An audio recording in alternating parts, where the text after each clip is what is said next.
Hello viewers from wherever you're watching this tutorial.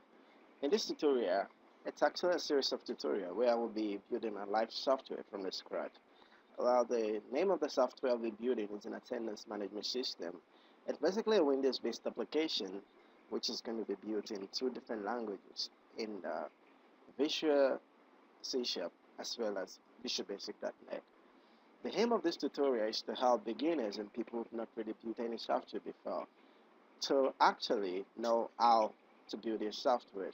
You may be a college student who has a project to submit, or you are someone who feels like you want to learn how to make a durable software that can be used on your personal computer. Well, this tutorial is all you need, and this tutorial is going to teach you everything you need to know about building a software. Well, attendance management system, like you have a student who has a college, and the college has a professor. The professor belongs to a faculty and a department at the same time. So this happens in a sequence, and it's a series. In software management system, there's so many uh, techniques or so many procedure or processes that you have to follow before you come up with your software at the end of the day. Before you even start your coding or your design phase, there is a need to gather information which I will not be covering in this tutorial. So in this tutorial, basically I'm going to jump into what I feel makes up my software. Well, the attendance management system contains the following entities: the institute or the college name, the student who is going to attend the college, the institute as the faculty, or many faculties, as you're going to see in our hero diagram, and many faculties has a faculty has many departments.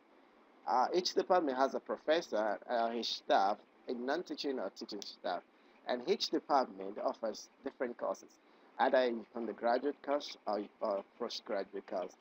And at the end of the day, our main focus will be the attendance. Each student will have an attendance for each subject. However, I've decided not to put the subject entity here, just for the simplicity's sake. In this tutorial, we'll be adding other utilities such as a notepad and a calculator to make our software easy to use. So, uh, like I said earlier, this is a Windows Form application, and what are the forms that we need? The first form we need is a splash screen. The splash screen basically uh, is your loading page. If you have a Windows or any kind of operating system, when you turn this operating system on, it starts to load, and then before it goes to the login page. And afterwards, you go into the login page, and the login page, you enter your username and your password, then, or, you know, that's all about login page. However, I have decided not to include the user registration page, just for for to make it not unambiguous. Sorry. So the user registration form is also there, and you have your MDI form. Your MDI form contains the parent container that allows you to fit in all your child forms. And then you have the institute information, which I named as institute duties, which is also a form. You have the student, the registration of the student, that is, you're going to register the student duties.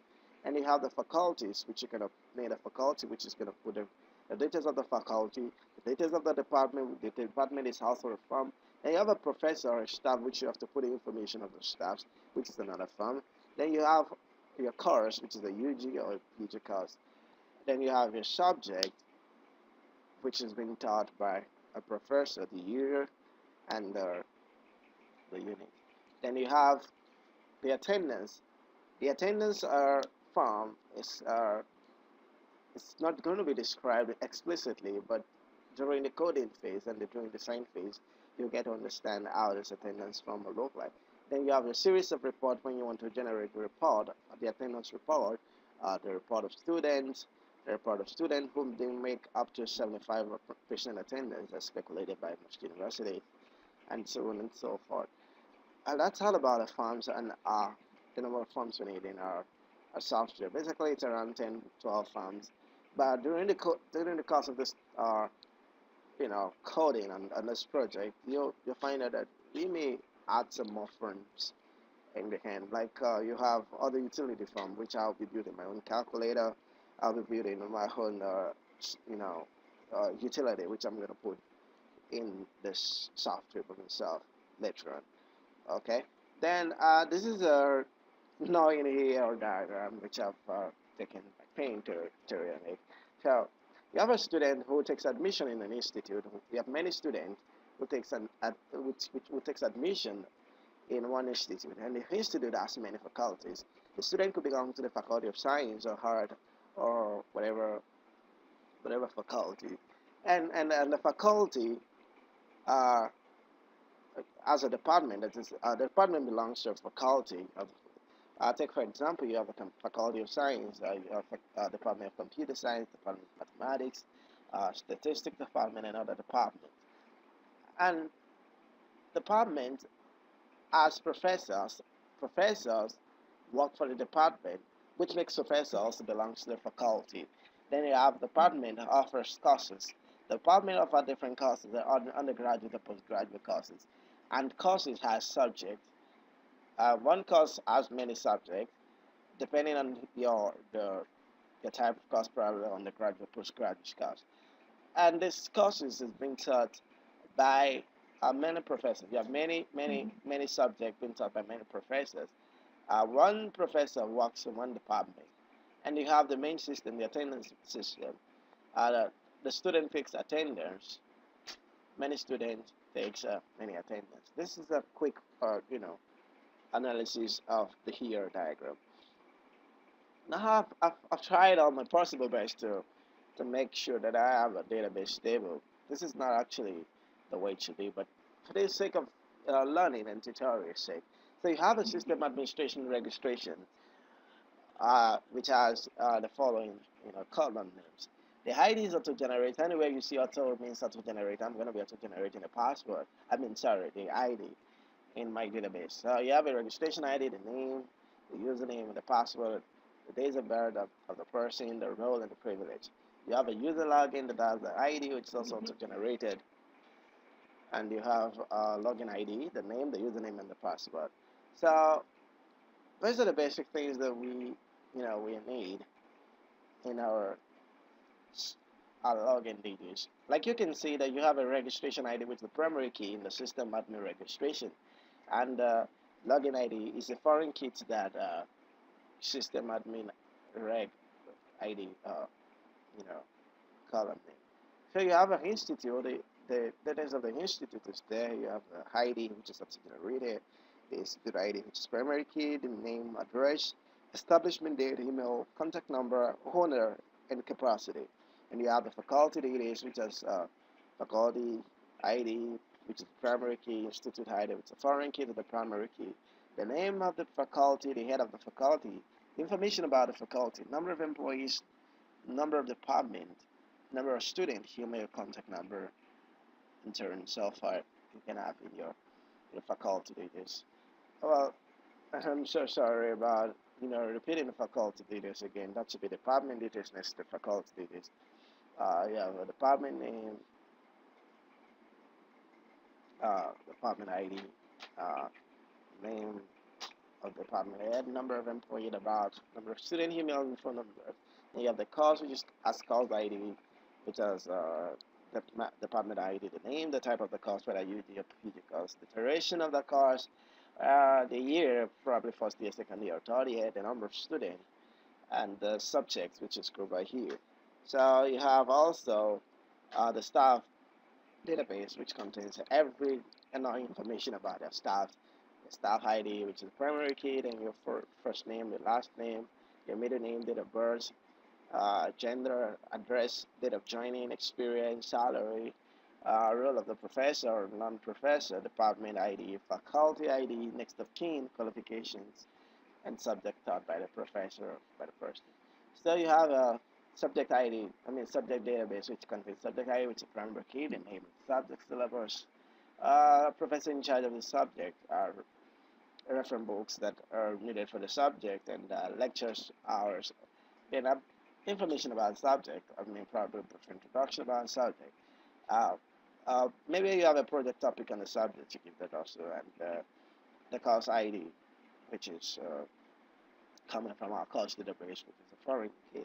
So you have a student, and you know the bullshit about the student. You have a student ID. You have the first name, the middle name, the last name, address, date of birth, the gender, faculty, department, course type. Course type means that the student is taking a UG course or a PG course. The name of the course probably uh, BSc Computer Science. The academic year, next of kin, email, phone number, and the blood group. And finally, I've made the attendance.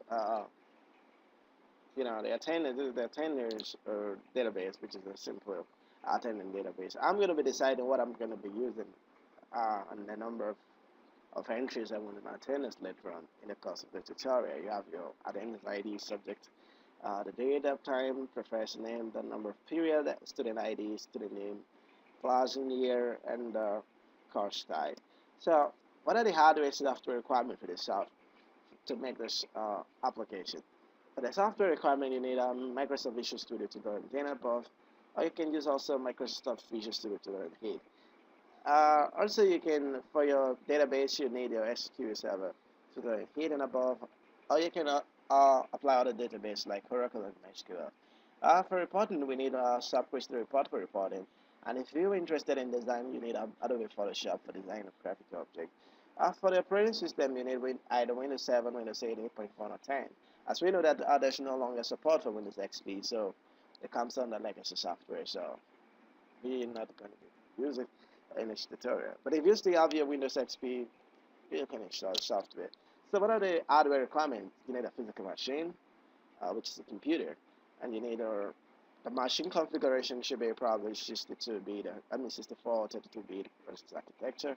A minimum of 2 GB RAM, a minimum of 2 GB, 250 GB hard disk, sorry, and probably 1.5 GHz clock speed. And the language which we're going to be employing are the two famous languages, two good languages, Visual C# and VB.NET.